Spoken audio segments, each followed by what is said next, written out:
É isso aí, vamos aqui para nossa aula número 2. O dia passa e a gente tem que continuar sempre recebendo e conhecendo mais. Então, agora vamos para a carta de Efésios. Então, em Efésios 1, olha só, capítulo 1, versículo 1 diz assim: Apóstolo de Cristo Jesus, por vontade de Deus, aos santos que vivem em Éfeso e fiéis em Cristo Jesus. Primeiro versículo. E eu quero já fazer uma pausa.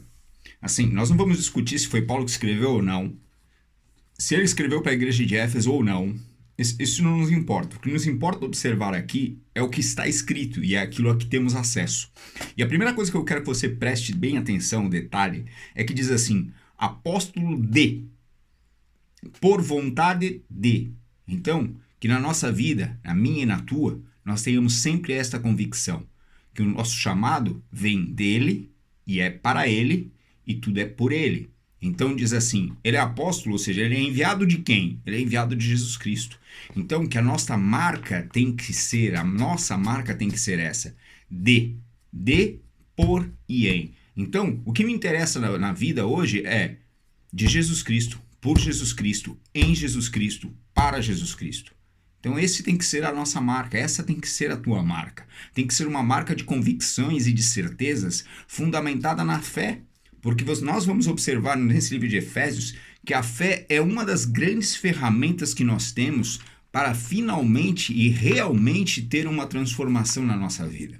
Porque tudo é mediante a fé. E é mediante a fé em Cristo Jesus que a graça nos é dada e que nós passamos a ter acesso a tantas coisas maravilhosas. Então, eu quero convidar você, nessa nossa segunda aula, a entender e a colocar na tua mente essa certeza. Paulo é enviado de Jesus Cristo. Jesus Cristo o enviou para que nós pudéssemos ter acesso a este mistério, a esta revelação e esta palavra. E você vai receber esta revelação, este entendimento, e você vai ser enviado para levar adiante aquilo que o Senhor vai te ensinar, aquilo que o Espírito Santo de Deus vai te ensinar. O Consolador foi nos enviado para ele nos ensinar todas as coisas. E ele está em nós, porque este é o princípio fundamental. Esta igreja de Éfeso, nós falamos na primeira aula, é uma igreja que já tem um conhecimento. Paulo já tinha estabelecido lá durante algum tempo, tinha ficado naquela igreja. Nós podemos ver isso em Atos 18 e 19. Então, Paulo tinha passado por lá. Paulo mandou Timóteo ficar por lá. Então, é uma igreja que recebe já e que tem uma maturidade e um crescimento espiritual. E Paulo está buscando exatamente isso, o crescimento espiritual desta igreja. E é isso que nós temos que buscar, crescimento espiritual. Então, nós vamos entender, Paulo, o apóstolo de Cristo Jesus, por vontade, através da vontade, através do desejo de Deus. Deus tem um desejo específico e um propósito específico para cada um de nós. E nós precisamos colocar a nossa vida à disposição de Deus, para que Deus possa cumprir o seu propósito. Se nós pegarmos e olharmos para a vida de Paulo, ele era um grande estudioso da lei, ele conhecia muito da palavra, ele conhecia muito do Antigo Testamento, ele tinha estudado aos pés de Gamaliel, ele tinha todo o conhecimento dos 613 leis, dos preceitos judeus, de como ser um judeu, de como caminhar com Deus, de acordo com o Antigo Testamento. E ele, por causa desse conhecimento, dessa sabedoria, desse entendimento que ele tinha da palavra, ele caminhava e perseguia todos aqueles que acreditavam em Cristo. Porque para Paulo, de acordo com o entendimento que ele possuía da palavra, não fazia sentido declarar que Jesus Cristo era o Senhor e Salvador. Mas nós sabemos que lá em Atos 9, Paulo, a caminho de Damasco, com cartas nas mãos, com autorização para entrar na cidade, para perseguir, matar os cristãos, que ainda nem esse nome eles tinham, ele tinha autorização para perseguir aqueles que eram do caminho de Cristo. Então o que acontece? Paulo, como você sabe, teve um encontro e naquele momento a sua vida foi transformada. Então todo o conhecimento e toda a sabedoria que ele possuía não trouxeram qualquer resultado para a vida dele. O que elas traziam? Traziam ações de perseguição, de morte. Mas então, num encontro, ele passa a entender quem ele é.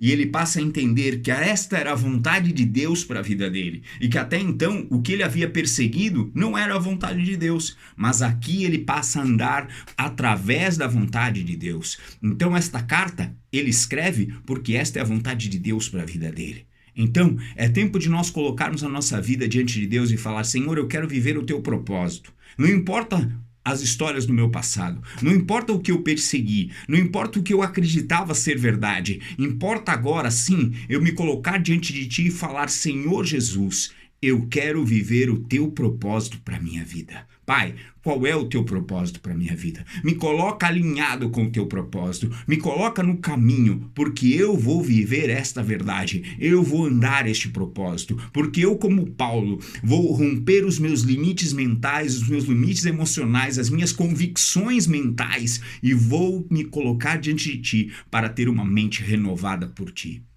Este é o primeiro versículo que já nos mostra realmente o quão importante é nós termos a nossa vida e a nossa mente renovada em Cristo Jesus. Mente renovada, mente transformada, metamorfose da nossa mente, moldes mentais, pensamentos renovados, porque os nossos pensamentos vão ser os pensamentos de Cristo. Durante este primeiro capítulo, nós vamos falar um pouco sobre coração e um pouco sobre essa consciência nova, essa consciência em Cristo. É algo que eu tenho estudado muito nesses últimos dias e está tudo aqui dentro do livro de Efésios. Então, eu quero mesmo que você tenha esse desejo no teu dia, que você coloque-se diante do Senhor e fala: Senhor, eu quero, como Paulo, entender qual é o meu propósito, entender qual é, pela tua vontade, pelo teu desejo, o porquê e o que eu vou fazer. Então, apóstolo de Cristo Jesus, enviado do ungido, enviado do Filho, enviado de Jesus Cristo, por vontade, por desejo, através de Deus, para quem? Para os santos.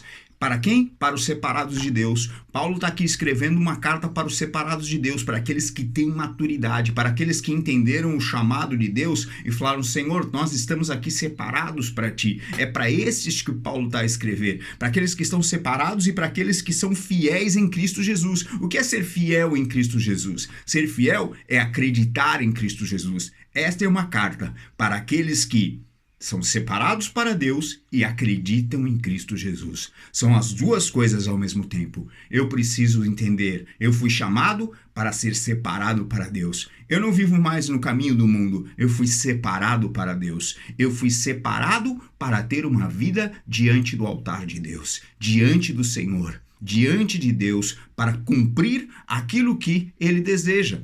E eu fui chamado também para crer em Cristo Jesus, porque é isso que determina.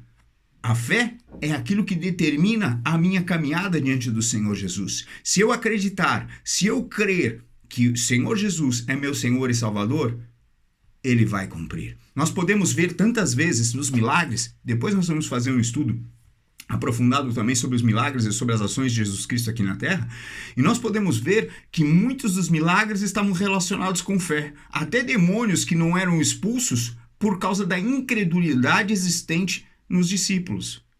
E Jesus chama a atenção deles: eles não têm fé, é preciso ter fé. Então, nós precisamos entender e buscar e desenvolver esta fé. Então, Paulo escreve uma carta porque ele sabe quem ele é, ele sabe qual é o propósito dele e ele sabe para quem ele está escrevendo. Você sabe quem você é? Você sabe para que você está a fazer?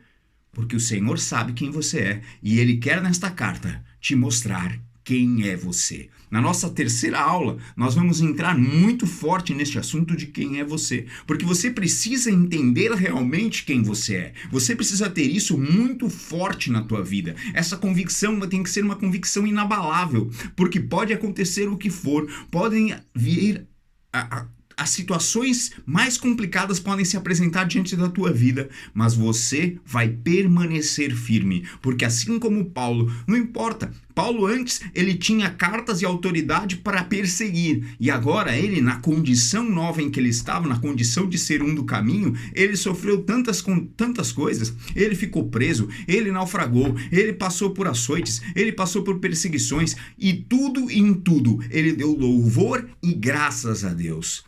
Pergunto a você, você está preparado? Porque o Senhor vai te dar aquilo que você pode suportar, é óbvio, mas o Senhor, além disso, vai te dar uma vida de grande, grande realização. Porque Paulo sabia dizer que ele era alegre em todas as situações e que ele estava marcado por esta convicção e pela fé e pela graça do Senhor na vida dele. Ele vivia naquele tempo em que, aparentemente, qualquer pessoa que olhasse poderia dizer que ele estava maluco e vivendo o pior momento da sua vida. Para Paulo, ele estava vivendo o melhor momento da vida dele. Eu quero te convidar a embarcar comigo neste desafio, nestas aulas.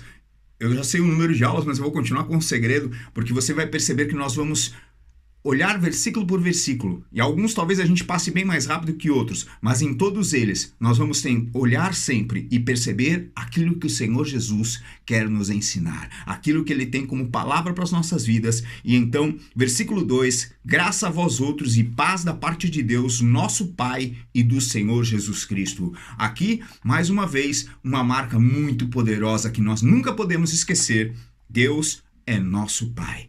E então, Pai é aquele que está perto, é aquele que está próximo. E nós vamos encontrar isso em Efésios explicado por que ele está perto, por que ele está próximo. E então, graças a vós outros e paz. Graça e paz são marcas específicas e especiais que nós recebemos através do Senhor Jesus Cristo. Ele é a paz, Ele é a graça, e Ele manifesta essa graça e essa paz em nossas vidas. E aqui Paulo está saudando a esses santos separados para Deus, e a esses fiéis em Cristo Jesus, com a graça e a paz da parte de Deus, que é o nosso Pai, e do Senhor Jesus Cristo. E então, terminamos aqui a nossa aula 2, e que você tenha essa convicção: veio de Cristo, através da vontade de Deus, e então o propósito está sobre você, e este propósito é para manifestar e declarar a verdade e a vida por onde você for. Você foi chamado e eu fui chamado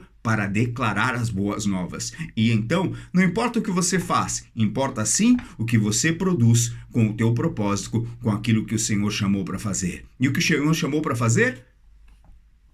Declare as boas novas. Então declare hoje, para alguém que está perto de você, declare o amor de Jesus Cristo, declare a salvação, declare a verdade, declare a paz, a graça. Declare a graça do Senhor Jesus Cristo sendo manifesta na vida dos teus irmãos.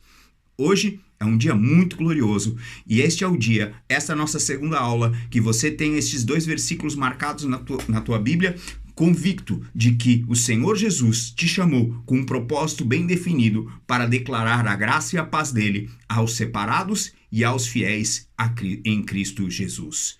Shalom Adonai, até a próxima.